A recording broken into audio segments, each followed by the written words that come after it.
اعوذ باللہ من الشیطان الرجیم، بسم اللہ الرحمن الرحیم۔ طلبہ السلام علیکم، میں ہوں رفیق مزاری اپنی یوٹیوب چینل اردو کیفے کے ساتھ۔ بہت سارے اسٹوڈنٹس اس چینل سے واقف ہیں اور میری ویڈیوز دیکھتے رہتے ہیں، مختلف موضوعات پر ویڈیو بنائی ہیں۔ تو آج جو ہمارا موضوع ہے وہ گرامر ہے۔ گرامر بہت سارے اسٹوڈنٹس یقیناً اس سے اکتاتے ہیں اور پسند بھی نہیں کرتے، لیکن ہے بہت دلچسپ اگر اس پر تھوڑی سی غور کیا جائے۔ تو آج ہمارا موضوع جو ہے حرف ہے، لفظ ہے، کلمہ ہے، اسم ضمیر، فعل اور حرف جار کے متعلق پڑھیں گے، اور ان کی تعارفی ویڈیو ہے اور ڈیٹیل کے ساتھ میں نے کوشش کی ہے کہ آپ کے سامنے ان کے تعارف کیا جائے، ان کی تعریف کی جائے اور ان کی وضاحت کی جائے۔ یقیناً آپ اگر اسے دیکھیں گے تو آپ کو پسند بھی کریں گے۔ بہت بڑا کام کیا ہے میں نے، ریسرچ کیا ہے، بہت سارے آسان الفاظ میں اس کو کوشش کی آپ کے سامنے رکھی جائے۔ حرف لغت کے اعتبار سے حرف کے کئی معنی ہیں۔ عام طور پر حرف سے مراد زبان کی سب سے چھوٹی اکائی ہے جو آواز اور تحریر دونوں میں استعمال ہوتی ہے۔ یہاں کچھ اہم تعریفیں اور وضاحتیں دی گئی ہیں۔ آواز کی اکائی جب ہم بولتے ہیں تو ہمارے منہ سے جو آوازیں نکلتی ہیں، ان میں سے ہر ایک آواز جو بامعنی ہو سکتی ہے وہ حرف کہلاتی ہے، جیسے اردو میں الف، بے، پے، تے، ٹے وغیرہ ہیں۔ تحریر کی اکائی جب ہم لکھتے ہیں تو ان آوازوں کو ظاہر کرنے کے لیے جو علامتیں یا نشانیاں استعمال کرتے ہیں وہ بھی حرف کہلاتی ہیں، جیسے اردو زبان حروف تہجی الف، بے، پے، تے وغیرہ وہی ہیں۔ لفظ گرامر کی روح سے لفظ آوازوں کا ایک ایسا مجموعہ ہے جو خاص معنی رکھتا ہو اور ایک زبان میں قابل استعمال ہو۔ یہ زبان کی سب سے چھوٹی اکائی ہے جو اکیلے اپنے معنی دے سکتی ہے۔ لفظ کی خصوصیات: معنی خیزی: لفظ کا بنیادی مقصد معنی پہنچانا ہے۔ مثال کے طور پر پانی ایک لفظ ہے کیونکہ یہ پینے والی چیز کی نشاندہی کرتا ہے۔ آزادانہ استعمال: لفظ کے لیے استعمال ہو کر بھی اپنے مفہوم واضح کر سکتا ہے، اگرچہ جملے میں اس کا استعمال زیادہ عام ہے۔ صوتی آوازیں: ہر لفظ کی ایک مخصوص صوتی ساخت ہوتی ہے، یعنی آواز ہوتی ہے جو دوسرے کلموں سے ممتاز کرتی ہے۔ کلمہ: اردو گرامر میں کلمہ سے مراد ایسا لفظ ہے جو بامعنی ہو اور سننے والے کی سمجھ میں آسانی سے آ جائے۔ سادہ الفاظ میں ہر وہ لفظ جس کے کچھ معنی ہوں کلمہ کہلاتا ہے، مثلا پانی، روٹی، کتاب، سکول، پڑھنا، لکھنا وغیرہ۔ محمل: ایسے الفاظ جن کا کوئی معنی نہ ہو محمل کہلاتے ہیں۔ محمل الفاظ اکثر کسی بامعنی لفظ کے ساتھ محض روانی یا خوبصورتی کے لیے استعمال ہوتے ہیں، مثلا جیسے پانی، وانی، جیسے روٹی، ووٹی، کتاب، شتاب۔ آگے دیکھتے ہیں کلمہ۔ کلمہ اردو گرامر کا بنیادی اکائی ہے جس سے جملے کی تشکیل پاتے ہیں۔ کلمہ کی مزید 3 اقسام ہیں۔ اسم وہ کلمہ ہے جو کسی شخص، جگہ، چیز، جانور یا کیفیت، احساس، خیال کے نام کو ظاہر کرے۔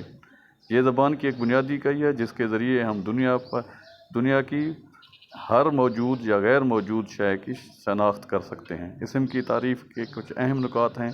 نام ہونا: اسم ہمیشہ کسی نہ کسی چیز کا نام ہوتا ہے۔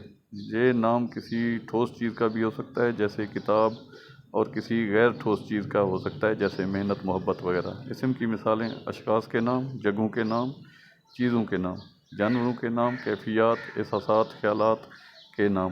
اسم ضمیر پروناؤن: گرامر کی روح سے اسم ضمیر پروناؤن وہ کلمہ بامعنی لفظ ہے جو کسی اسم ناؤن کی جگہ استعمال ہوتا ہے تاکہ جملے میں اسم کو بار بار دہرانے سے بچا جا سکے اور اردو زبان میں روانی اور خوبصورتی پیدا ہو سکے۔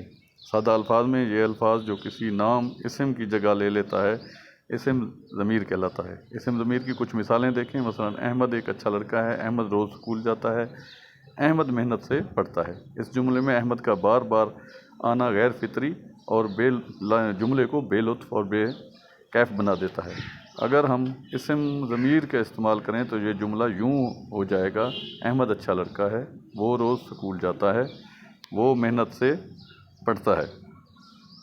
یہاں وہ لفظ کا احمد کی جگہ وہ ہم نے استعمال کیا ہے، وہ اسم ضمیر ہے۔ ورب: وہ لفظ جس کے کسی کام کا ہونا یا کرنا ظاہر ہو اور اس میں کوئی زمانہ، حال، ماضی، مستقبل پایا جائے، مثلا لکھنا، پڑھنا، سونا، کھانا، جانا۔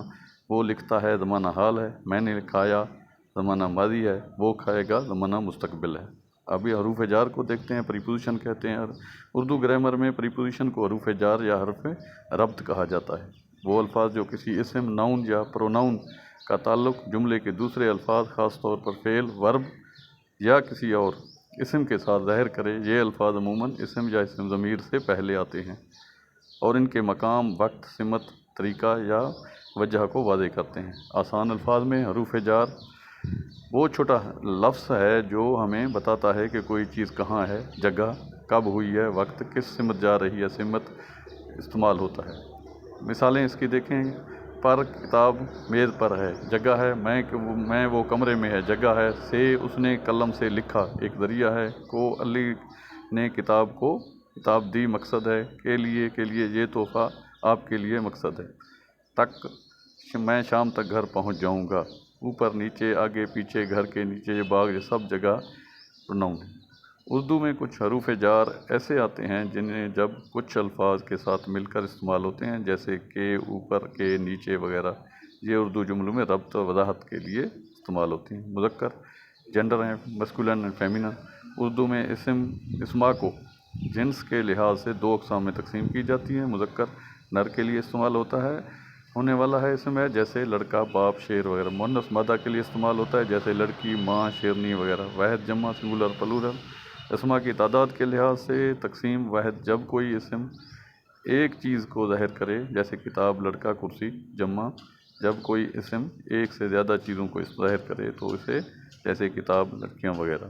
یہ تھی ایک اس کا تعارف ڈیٹیل کے ساتھ۔ میرے خیال میں آپ اس کو اگر غور سے دیکھیں، پڑھیں تو آپ کو آسانی کے ساتھ سمجھ آ جائے گی۔ انشاءاللہ جلد نئی ویڈیوز کے ساتھ اپنے چینل اردو کیفے میں آپ کے ساتھ حاضر ہوں گا۔ امید ہے آپ پسند کریں گے، سبسکرائب کریں گے، لائک کریں گے اور شیئر بھی کریں گے، تاکہ میں اس طرح کی دوسرے ویڈیوز آپ کے سامنے لاتا رہوں۔ یقیناً آپ حوصلہ افزائی بھی کریں گے اور پسند بھی۔ اللہ حافظ، خدا حافظ۔